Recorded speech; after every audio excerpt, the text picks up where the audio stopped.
Ух ты, какая заебатая тема. Бузишь? Я тебе въебу.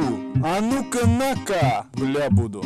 Раскалю орех надо. Это трек белыми нитками шит. Слушай правильный русский гэнгстер шит. Это трек белыми нитками шит. Слушай правильный русский гэнгстер шит. Слушай правильный русский гэнгстер шит. Пишу вам письмецо, мой закадычный кореш Сява. У меня же туха как у лорда, как сам, а? У нас тут ходит Рамс за финансовый пиздос. Как у вас с этим вопросом, ёбаный насос? Молодняк, игнорируя тревожную тенденцию, пользует направо и налево потенцию. Откушав кругляша, заглянцевав кокошу, по техно движут жопою, стаптывая калоши. Что-то Жора прихворал маленько, но сидит на кассе.